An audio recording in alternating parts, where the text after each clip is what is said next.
Yeah, so since it's now recording, all right. So maybe we can start with the introductions, knowing each other, so that maybe we know at what pace should we be doing it and helping each other. So that's about me. But currently, I'm working at one of the banks as revenue assurance manager. Yeah. So I work with data every day, but it's mostly like applied because we'll be trying to find the problems, but mostly it's like fraud detection or audit or some sort, and helping the business. So yeah, seeing good, yeah, it works. So in brief, that's about me. I think we can go in seconds. Malara working as an advantage Okay, of the manufacturing companies. okay, that's fine. What do you find fascinating about that? Decision making, it biggest decision making if you know how to manipulate and how to work with it. So I've noted that with the little experience that I have, really Basira. So what of if I have much experience, if I get some basic training on how to manipulate, how to use, how to make decisions out of it, this way, I think this will help my working it will make it easier. Okay, thank you for that. Caleb Mirimia, I'm in South, we are working there for sure. Okay, so we have banking, we have manufacturing, we have agriculture. Okay, so guys, online, we are doing introductions. I think anyone can start blessing.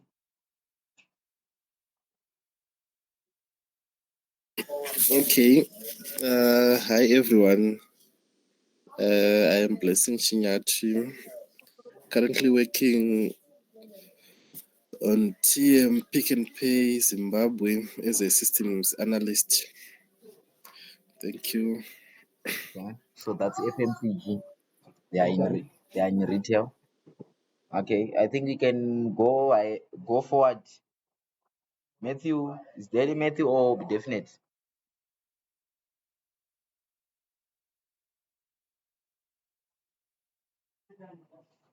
Anyone can shoot.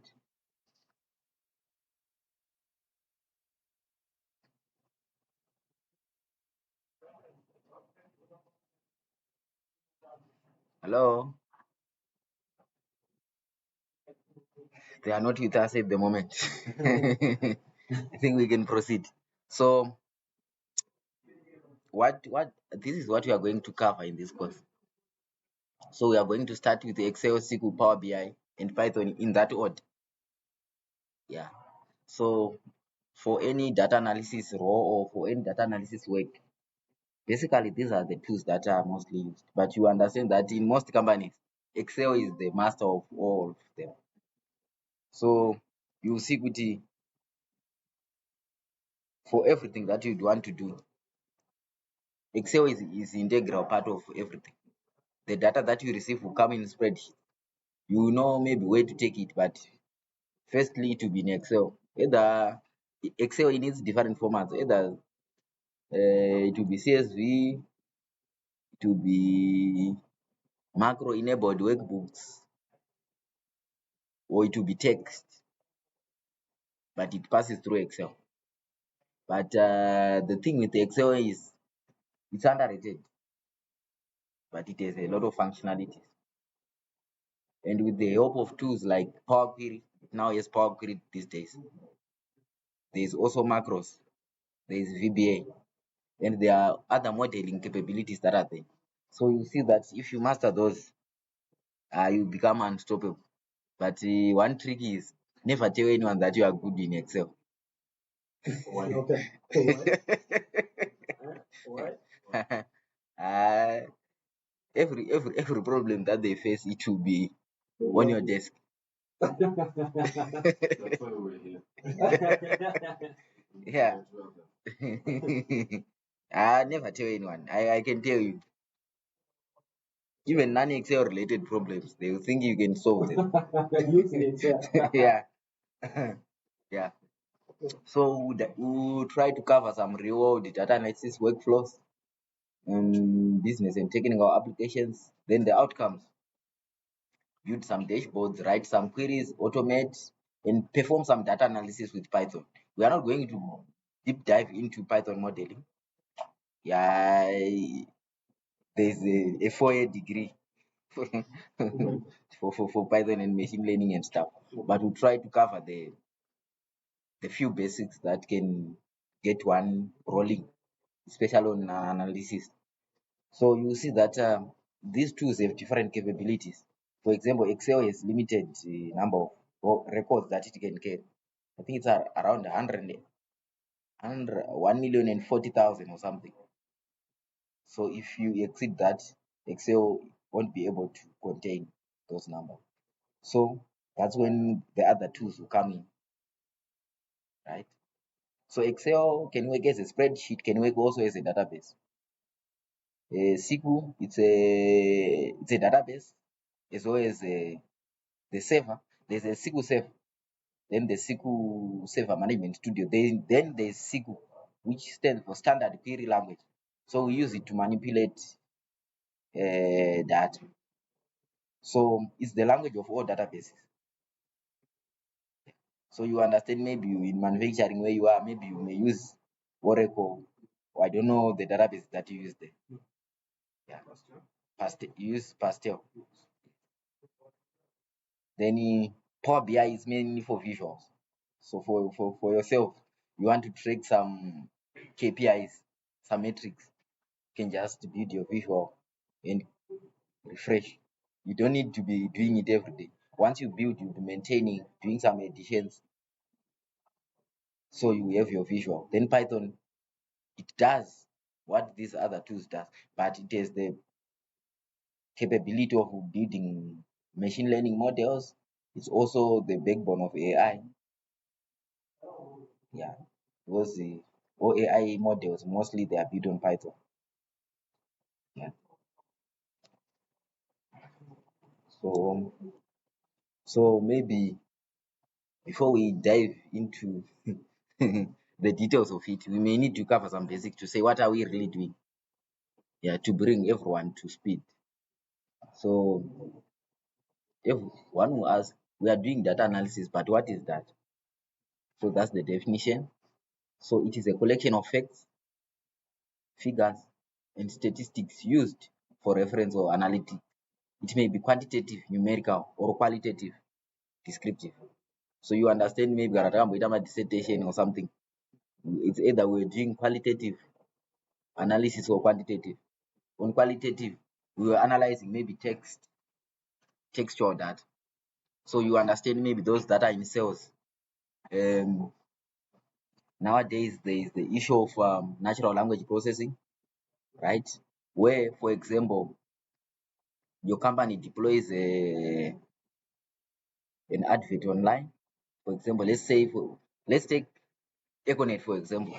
They are launching maybe the Chaka Chaya promotion, maybe on Twitter. Twitter is, I think, let's say Twitter is user friendly.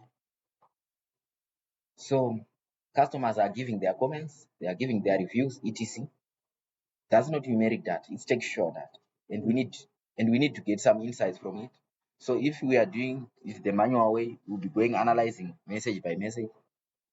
Then we may try to deduce sentiments to say, are these customers happy or not, right? But using other means, we can quantify those. There is what is called natural language processing that's able to analyze the natural language. For example, I once did a project where I was reviewing flight reviews. People are onboarding their flights, and they are giving. For example, I mean, I understand, maybe you might have used a service, which at the end they said, "Can you rate us?" Then you give your reviews. Maybe they have maybe million reviews of them, and you need to deduce some summaries to say what is the overall sentiment, or what is the overall perception, or what is the overall feeling.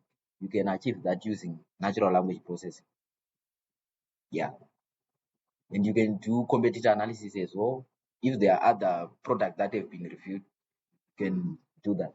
So in most cases, we have main types: structured, semi-structured, and unstructured. So per structured, do partner database. For example, Excel sheets, SQL databases, or relational databases. Per structured, we are saying it is a structure. It has a row and a column where we can put a header, maybe a reference or something. And we have semi-structured data, for example, XML. They are what's called JSON as well. For example, most sites they store their data in JSON format where there is a key value pairs. But we are not going to cover that. And unstructured, we see that in the world that we are living in now, data is being collected in different forms. When you maybe in your company, maybe when you log in, maybe you are using a fingerprint that is being stored as it is maybe as sensor data. Maybe when you are creating a profile on Google, they need your photo. It's being stored somewhere. Maybe when you are applying for a university program, you are uploading your motivation there, or either in text, or they can say, can you record a 2-minute audio or a video demonstrating maybe how you are going to be the best fit for this program, etc. So that is types of data, because the moment you are recording, it's being stored somewhere. Yeah. So in the era that we are in, data is coming in various forms, and there are different methods to analyze each. Yes, but for us, we are going to focus mainly on structured data. Yeah. Ndoro and Majiwa, are you with us?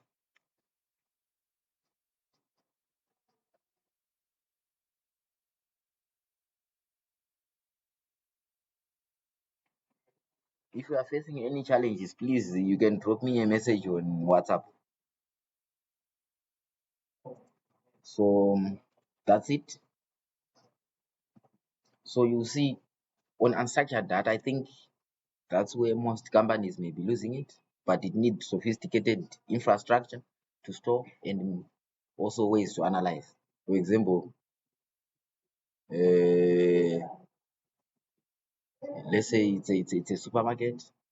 They are recording how customers are interacting with their shop, and you may need to deduce something from that. There are methods that you can do to capture, yeah, or to say which are familiar faces, maybe in a month. Which product do they interact with? Maybe anombobata otombosiya. You are able to deduce all those, but there are technologies dedicated for that. Right? Then we have types. Sure. This is not quite visible, but there are categories by structure, by data type, by quantitative type, by source, by timelines, and there are other new that are emerging, especially with the advent of Internet of Things and AI. There are new categories that have been. So here we have the subtype, the description, examples, and common sources. So per structured, it's organized in rows or columns. I think if you are not seeing it well, you can refer to the one that I've said on WhatsApp. That table is not quite visible. So it's structured is organized in rows and columns with a defined schema. Then is example, it's the Excel, SQL tables. So common sources, their database and ERPs. For example, you said Pastel, it's an ERP, right? Yes. It mostly produces data in structured format. Then semi-structured, it's not fully structured, but it contains markings. For example, JSON, XML, CSV, and NoSQL database. For example, web APIs, IoT logs. For example, you are in manufacturing there is maybe a machine that is manufacturing, and we have attached sensors to say how many units does it produce, or you want to record maybe the efficiency or the heat to say maybe it's now overheating, we can store that data. It's IoT logs and social media platforms like what we were saying, with maybe social media platforms like Facebook. But Facebook is different. It's difficult to interact with, especially when you want to download the data. Unlike Twitter. Twitter, you can create a developer account.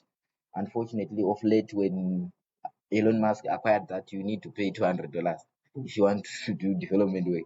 But previously, it used to be free. When you are a researcher, you want to get tweets, but for some reason, maybe people started to abuse it. You might have encountered a news where when Trump was campaigning, the Cambria scandal, etc., when Facebook was, yeah. So they ended up infiltrating. So I think that's when they started to tighten up the controls on data access. But in Zimbabwe, I think sometimes we get SMSs and we don't even know where they get our numbers. Yeah. And by quantitative subtype, we have descript, where we have, by data type, we have qualitative and quantitative. I think we might have come across this. Then quantitative, we have discrete and continuous. Discrete, we have countable whole numbers, e.g. number of children, items sold. We can get it from surveys, post systems. Then continuous, any value within a range. Then by source, either primary or secondary. Pataita research, say that are you using primary data or secondary data? Primary is first hand, collected for a specific purpose. But secondary, we are now getting it from secondary sources, which have, maybe it was collected for another purpose. Then by timeline, are we saying is it static or dynamic? Static, a snapshot in time, but dynamic, we are saying it's continuously changing in real time. For example, live weather. By static, we are saying last year's sales reports, they remain static to that period. They are not relative to any other period. Then by advanced, we are saying we've now big data, which is big data, which is now characterized by the 4 V's basically, but there are now many V's because people are trying to bring in their ideas. They've been to 7 and they are now around 14. So we have volume, velocity, and variety there. Then the other one is cognitive data, which is context aware. It learns from and adapts, mainly AI related. Then we have IoT or sensor data. So either they can be cameras, they can be sensors, they can be fingerprints, etc. So we are going to be focusing on structured. So what is data analytics? Now that we have that, what is now analytics? It is the process of examining data sets to draw conclusions and support decisions. Like what my brother said here, to say it is the major advantage of data is on supporting decisions. Yeah, it has to aid you in supporting decisions. One philosopher said, if you come to a meeting or you are supporting your idea without any facts, you are just someone with an opinion. Yeah. So facts, they help you to to cement your ideas. Yeah. Yeah. I think with figures you don't have to argue much. Just present them and let them do the yes. Don't lie. Numbers don't lie. So at first we do data collection. For example, we do a customer satisfaction survey. The first thing is to do data collection. I think survey is the simplest way we can demonstrate. First, we design our questionnaire, we deploy it, we do collection, but you see that especially if they are open-ended questions, that data will be a mess, right? But maybe if they are closed, it will follow a certain structure. But all the same, we need to do some cleaning and transformation. For example, what you were low, medium, high, maybe you need to code it to 012 because these computers, they understand numbers. The whole language you understand. That's when my text, strings, they don't. So we need to code it to the numbers. So we do the transformation, maybe we do renaming of columns, etc. Then we go to analysis and visualization, where we now create figures to help us understand what's contained in our data. Then we do interpretation and reporting. So interpretation, we are now interpreting if it's a chart, why is it there is a spike in May in sales, and all of a sudden there was a sudden drop, right?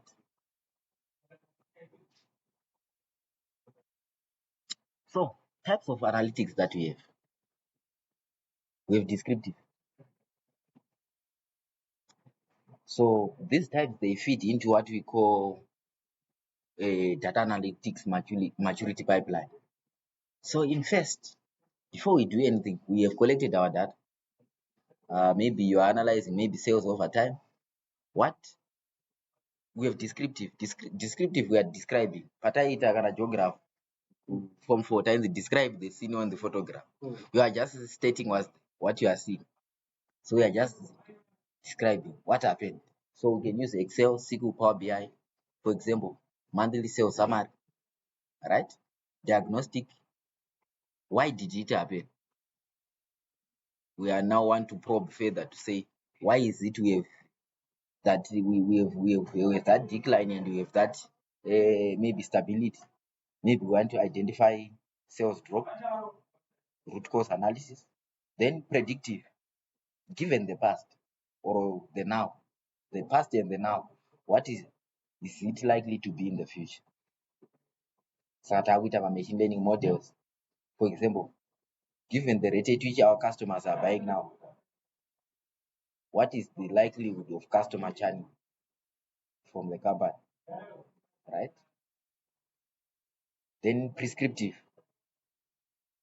When you go to a doctor, will tell you maybe you have a migraine and you prescribe medication for that.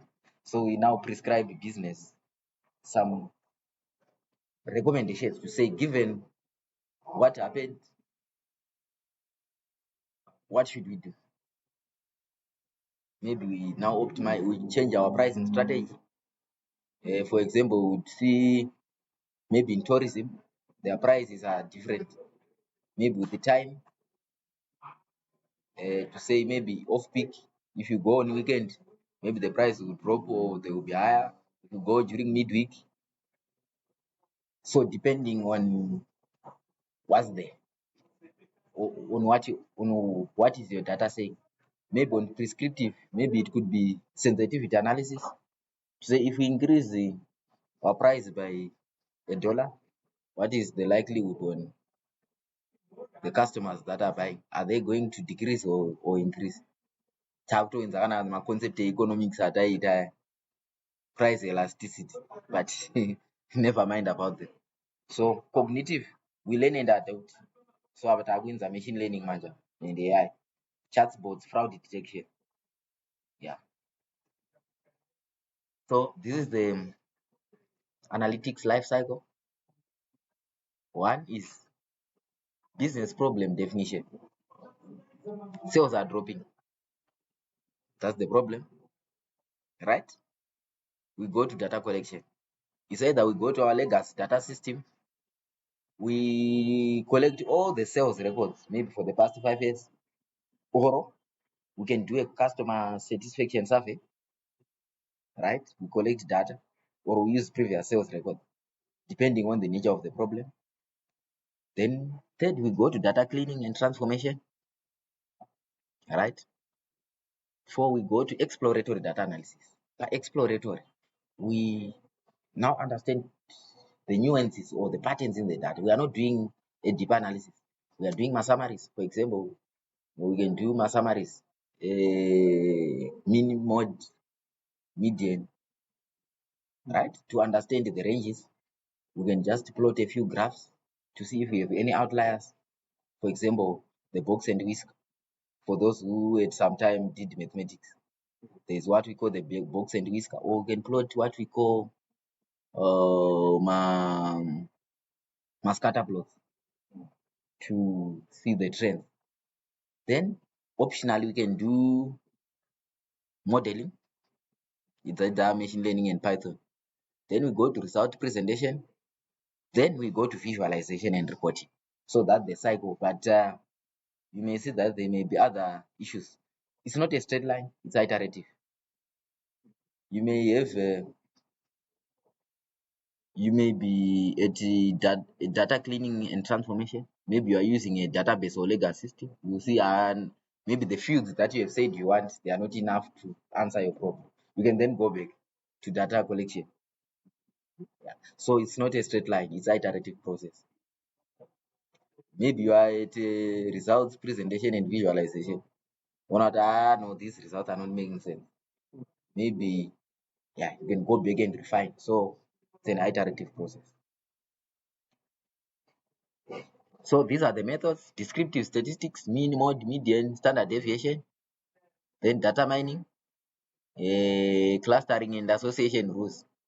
To say maybe you do per mining app, we are saying we want to cluster our data maybe based on some characteristics. They could be customer demographics or association rules. Then we can do machine learning algorithms, regression and classification. On regression, maybe we want to try to predict sales. On classification, maybe we are trying to classify them as high value clients or low value or medium. Then EDA, we use charts mostly.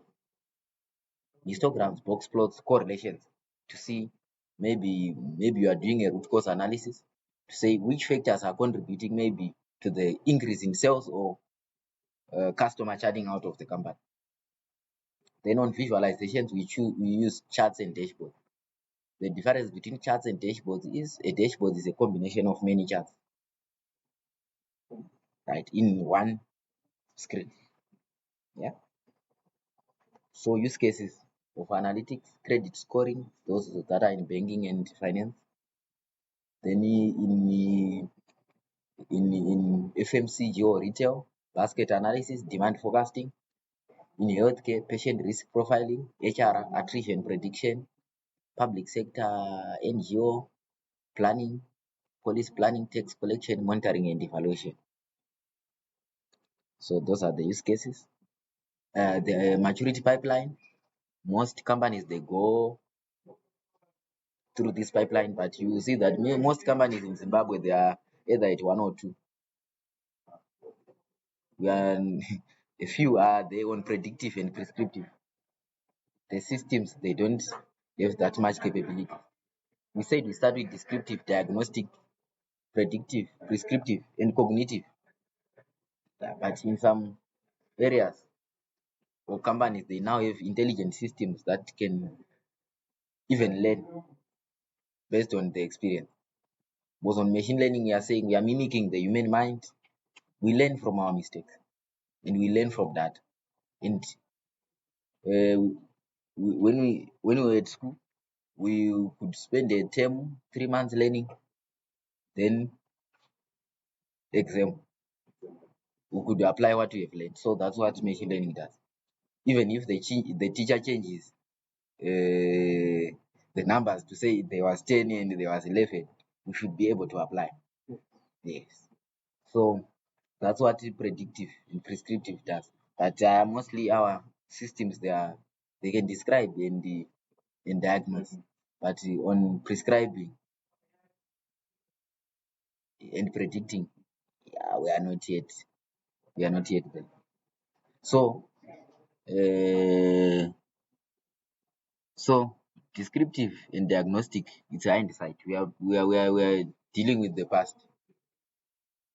Predictive, it's insight, and prescriptive and cognitive, I think this one, it's foresight, the future.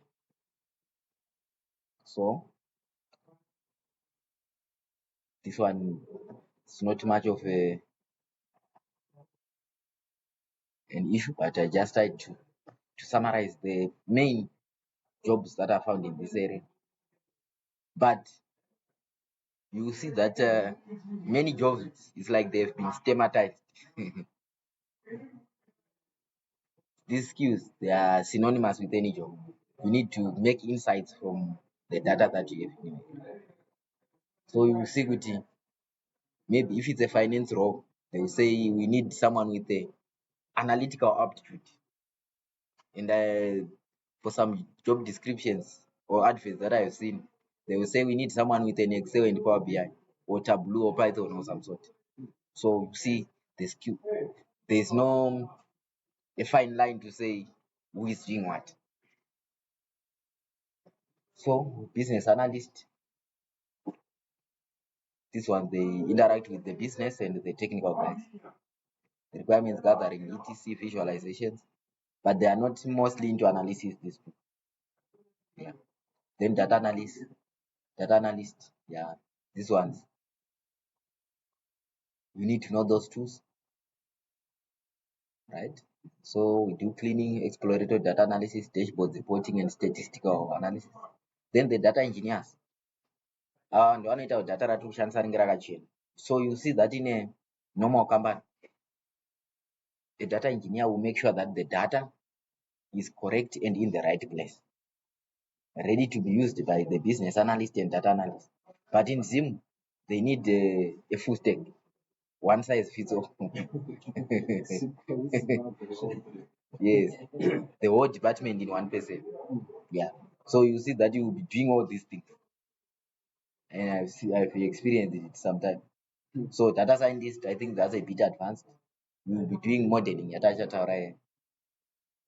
So in most cases, the people start as data analyst, they go data scientist or data engineer. Then machine learning engineers are not dealing with models mostly. Then AI engineer vakutogadzira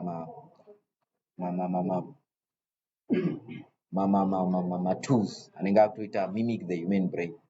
Kwatachataura natural language processing, generative AI, zvana chat GPT zvakauya izvi, prompt engineering, model integration, cloud services. Then big data engineer, they use more advanced tools because I once wrote an article to say is big data only for big business, and the question was no. Every company is generating data, so there's possibility that you can use it in some beneficial way. So it's not only for big business, but maybe the infrastructure. So in summary, data is the new oil. Clive Ambi said that, but analytics is the refiner, right? So these tools, they form a holistic skill set. So if you go through that analytics maturity, we create a competitive advantage. I hope I'll be able to visualize this. There's a small video there. I think I just stole it from.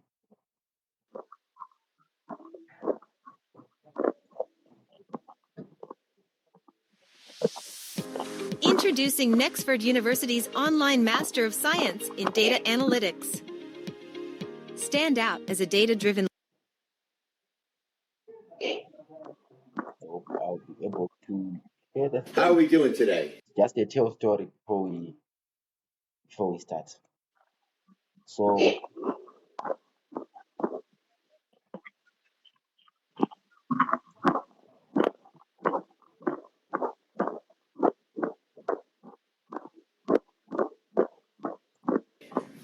Should we read some books?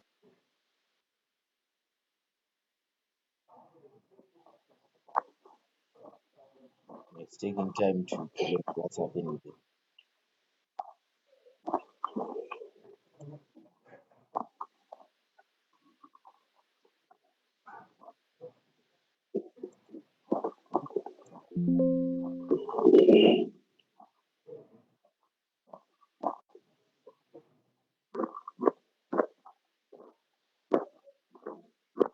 So do you have any questions pane zvataita?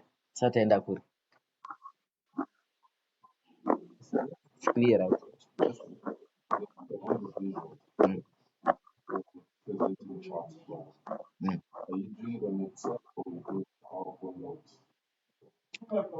when you are giving it to the consumers. Like let's say you're sending it for Mm. well,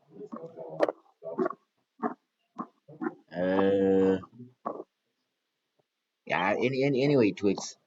But just yeah. So you see that when we are going to discuss the more visualization selection techniques, we should prepare it with the user in mind. If there are technical people a bit, you may need to use maybe Excel itself, depending on how many are they. But usually the delivery platform is PowerPoint. Just take them from there and put the PowerPoint. One with Outma keynotes. Yeah. But when you are in Power BI, there's an option to export. Maybe when this are in PDF or in Power BI in a 3 delivery platforms, either your tablet, your mobile phone, or your desktop. Those are all the delivery platforms. So you see when you'll be doing that.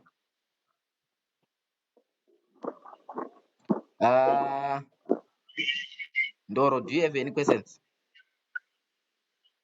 Yeah, I think we are It's clear. still together. And so see anyone, we will leave no one and no one behind. Now we're still together. Kana muchibata pakanaka vamazviwa.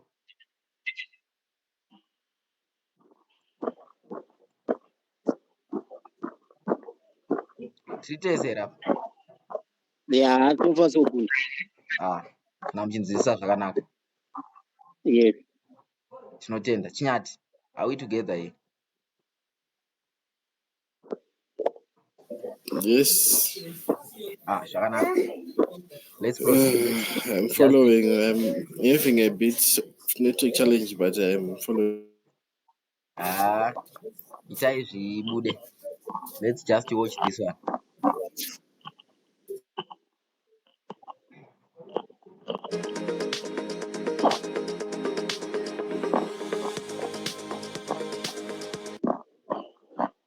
So what is the difference between data management and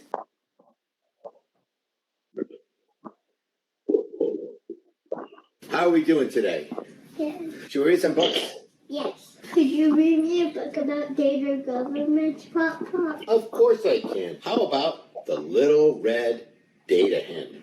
Yeah. Once upon a time, in a legacy barnyard, there was a little red data hen. She knew all her data could help all the other animals do their job better, but they never paid enough attention. One day, the little red data hen called all the animals into the barnyard. Who wants to create a data-driven utopia of interoperability where our insights flow freely from workflow to edge across integrated ecosystems? Asked the little red data hen. Got a lot of buzzwords. I know.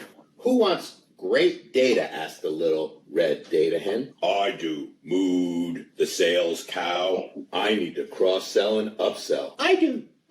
Barked the finance puppy. I need to maintain regulatory compliance. I do. Oinked the marketing pig.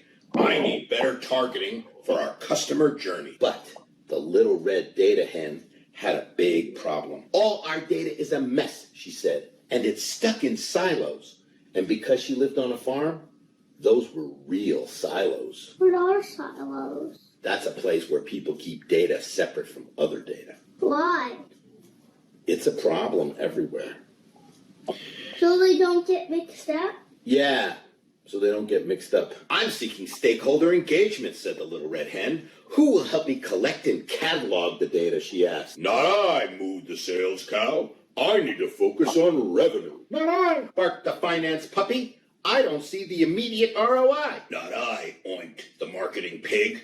My priority is brand equity. Oh, very well. I'll do it myself, said the little red data hen. And she collected and cataloged all the data she could from all the silos and migrated it. Did she do ETL? No, she did ELT. Now, the little red data hen needed more help. Who will help me govern, structure, and steward the data? Not I. You're in charge of data, not me. Not I. That sounds like an IT job. Not I. Just upgrade your software stack and that will take care of it. Oh, very well. I'll do it myself, said the little red data hen. And she went off and established a data governance skunk works. And because she lived on a farm, she used a real skunk. Yeah. Finally, the little red data hen thought she had everything ready to go. She had taken the data from the silos, she cataloged, governed, structured, and stewarded the data in a hybrid cloud data lake behind the barn. She could use a data mesh. You're right. Who will help me leverage all our trusted data? Asked the little red hen. I will. Now I have customer 360. I will. Now all our numbers tie out. I will. Now we can reduce customer churn. Finally, the whole barnyard can have consistent KPIs. They all mooed and barked and oinked. The little red hen was so happy and excited. Unfortunately, it was too late. By that point, the legacy barnyard was disrupted by a data science-based farming startup that used predictive analytics to provide an innovative crop-as-a-service offering. What's that mean? They had to close down because they waited too long to fix their data. Why? They just couldn't get the stakeholder engagement. The finance puppy was given away, the sales cow, the marketing pig, and the little red data hen were all sold to a food service operation. Don't be like a bunch of silly barnyard animals. Managing data is the job of the whole farm. The end. Such a funny book. Papa, is data you get the that? new oil? That is a different story. Yeah. It was just out of interest sake. So he's saying data is the job of everyone. But at times when you are soliciting buy-in, yeah, the responses that you get is like on this farm. But at the end, all the animals were sold to the abattoir. And they were grilled. So I think it just emphasizing to say data is now in the future. Yeah. Yo.